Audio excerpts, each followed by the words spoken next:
Hali tumefika, there is no way out, ni lazima kuwe na control demolition. Ili jumba lazima litaangushwa na jeshi. Na amri ambayo kwamba iliyoko ni kwa sababu ya wakazi wenyewe. Kilomita 1.2, 1.2 kilomita kutoka hiyo nyumba kwenda sehemu zote ni lazima kutakuwa na evacuation.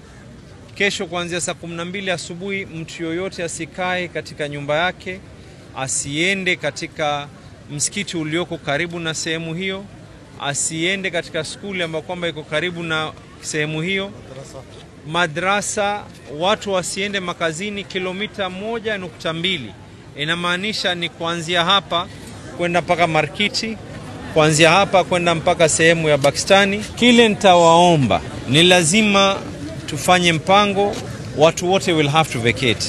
Hii haitodhuru nyumba yako, lakini ule mtikiso ambao kwamba utakao kuweko utasababisha athari ya masikio yako. Kila ukiwa karibu, wale wanaofanya kazi hii wanavaa vitu ambao kwamba vinawastiri, na sio pamba ukasema kwa unaenda kujieka. Lile vumbi litakalotoka, haswa mtu mwenye mtoto, mtu mzima, litaanza kudhuru mapafu yenu. Kuna uwezekano, hii ni bomu, jumba hata likianguka kuna uwezekano chuma, mawe kuweza kuruka. Ikiruka kuna uwezekano wa kuweza kukupiga wewe, kwa sababu ulikuwa pahali ambapo kwamba inafika.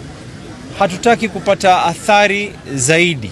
So 1.2 kilometers, the chiefs, wazee wa mitaa, community health promoters wataanza kuzunguka door to door na kuambia watu wote ya kwa kuanzia saa 12 we want no one in the houses. Tafadhalini na warai na nawasihi watu wa Mombasa, hii ni kwa sababu yenu nyinyi, ili musiweze kuumia.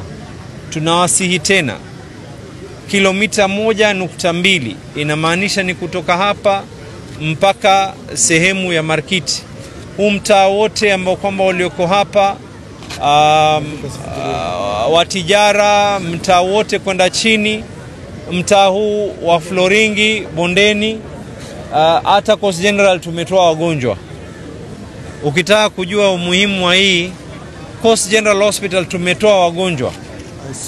Wale wagonjwa walolazwa katika ICU pia leo wanatolewa, wanapelekwa katika ICUs nyingine.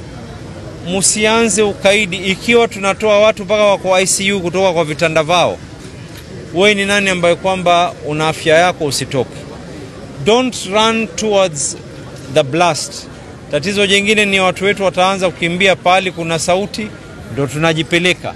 Please do not do that. Tomorrow, this whole area, there'll be no school, there'll be no madrasa.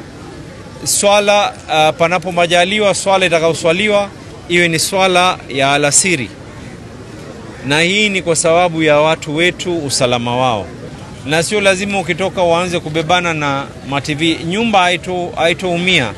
Tafadhalini mkitoka, madirisha, haswa nyumba zilioko juu, madirisha yote yawe wazi, ndio ile effect ya ule upepo ukipiga iingie upande mmoja itoke upande wa pili. We are hoping that a period of 8 hours we will be done. There is nothing we can do.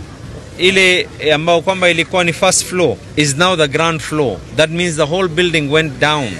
Vile ilivyopangwa ni kuanguka kwa upande huu, haitoanguka kwa chini. Imekuwa done in a very scientific manner.